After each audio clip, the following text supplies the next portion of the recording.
Ninja Hideaway. At the time of its Wave 1 release, it was definitely the most interesting track of the lot. If you hadn't played Tour like me, you were seeing a whole new track for the first time. If you had played Tour, it was a way to see this track in a modern engine. And even in the context of a post-Booster Course pass, it seems to have won over plenty of hearts and minds. It had its fair share of haters too, but a lot of that could be chalked up to the fact that a lot of people are playing this sort of track for the first time and weren't exactly used to how it worked. So now that everyone's kind of gotten used to it, it's been really making the rounds. So much so that some people are touting it to be the next Waluigi Pinball, in that it's going to be the track that everyone loves now, but then later down the line, it's going to be hit with the overrated allegations. But I'm getting there early. I'm hitting them with the overrated allegations right now. The likes of Albert Boris, Shafrillas Productions, and plenty of tier lists in my Discord all regard this track as top 3, if not top 5, if not top 10. And here I am merely putting it in the top 40. Where is it exactly that doesn't make me think this track is great, but merely good? Where is it that makes me not hate it as much as the vocal minority seems to? All of this coming up, but be sure to leave a like on the video if you like this sort of short form analysis. I want to do more of this sort of thing, and leaving a like, leaving a comment on what you think is definitely the best way to have me know that you like this sort of thing, you know? With the title like this, I should probably address the elephant in the room, shouldn't I? If you've been watching me for any length of time, or if you're new to the channel, hello, how are you? I've started my own mini crusade against the word overrated. To put it short, I think overrated is overrated. But to put it medium, let me explain what I mean when I call Ninja Hideaway overrated. A lot of people use overrated as a shorthand to mean bad, but I'm using it in the more traditional sense, which is, I think it's about this good, and everyone's rating it about this good, you know? So there's a bit of a discrepancy in ratings here. If the discrepancy was the other way, it'd be underrated. So like Wario Shipyard, for example.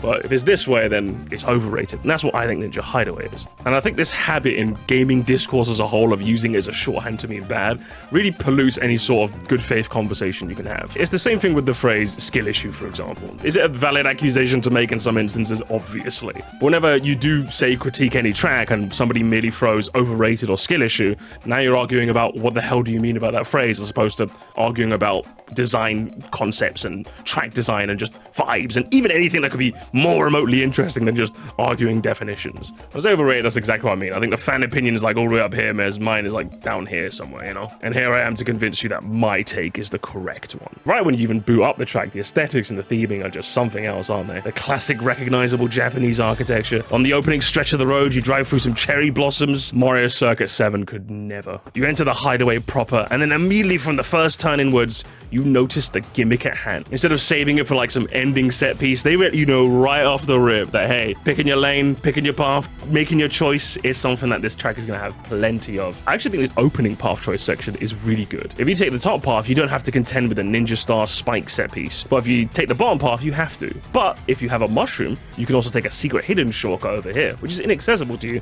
if you take the top path. And also if you take the top path, you risk the brunt of bumping into the wall as the spikes are coming down. Bottom path being riskier but potentially better, and the top path being safer but potentially slower, I think is a really cool way to get us started. And then you see the Ninja Shy Guys themselves, and don't get me wrong, while they look cute and they are very nice, and I like me some Shy Guys, I just don't think they're all that. Am I allowed to say that? Am I allowed to say that? Like, is it cool that they appear and then they like vanish out and then leave a banana in their place?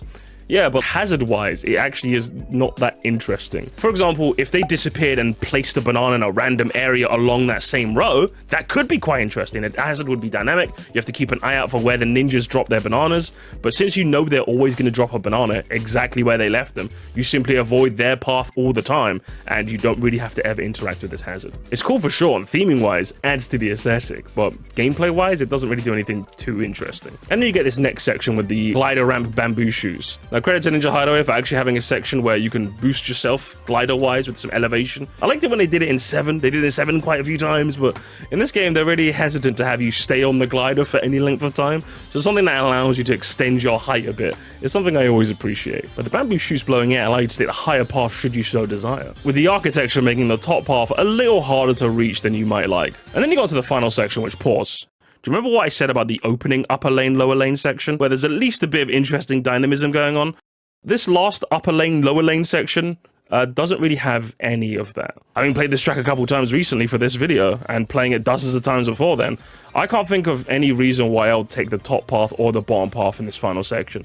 It's just kind of whichever one I end up in. And not to mention, neither path takes you to anywhere quite that interesting, if that makes sense. It's not like a Yoshi Circuit tunnel thing where at least you got like a bit of a different environment. You're kind of just taking the top lane or the bottom lane, and that's kind of it. It's not a section I'm particularly excited to play or excited to wait for. Think about the ending section of like Toad's Factory, for example, when you hit those boost pads at just the right time. That's a section where like when I play the track, I'm like, yeah, I want to play this section. I'm excited. I love Toad's Factory. Sure, the bottom path has more trick opportunities, so technically it might be faster, but considering this whole stage's gimmick is adding platforming elements to Mario Kart, I was hoping for the platforming in question to have a bit more substance to them. I mean, ultimately this is a tour course, so there's only so much you can expect, but for a track to rank so highly, it's got to do a bit more for me. And even though I think this is what, B, maybe pushing A tier at best, I can definitely see why people rank this as highly as they do. And if you'll allow me to go game theory mode, I mean, I hear they're hiring anyone these days, so consider this my audition. You take a place like Japan, a country so far away from any of us Westerners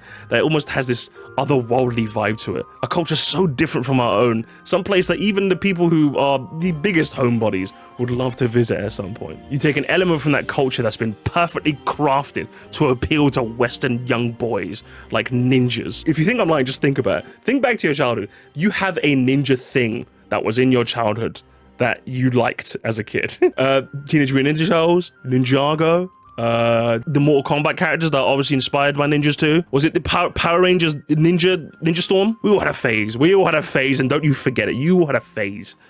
It wasn't just me. You put this culturally Japanese ninja theming aesthetic in a track that has a design concept that's never been recognized before, it clicks all of those synapses back together again. Oh, Sheik. Also, Sheik counts as well for all the women out there. But in all seriousness, I think ninjas and the path choice making upper lane, lower lane route of track design was a perfect fit.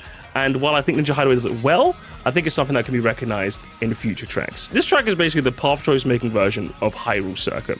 Does Hyrule Circuit really blow out of the park crossover wise? I don't think so. But I think it does a good enough job with the Master Sword gimmick and the Deku Barbers and the Keys, where I think, you know what, even if this isn't a phenomenal track, it sets the standard for crossovers very well, and I can't wait to see this concept recognized further. And Ninja Hideaway does that for the whole path choice, upper lane, lower lane track design. A good opening gambit. I can't wait to see this recognized further in Mario Kart 9. Am I completely missed the mark? Was my game theory on point? Do let me know in the comments. I think I'm going to do Grumble Volcano because I finally figured out why I don't like that track, and I'm going to convince all of you why. But until then, I've got videos, gamers. I've got videos here. Have you seen my 96 track ranking yet? It's down here. It's down here. Go click it.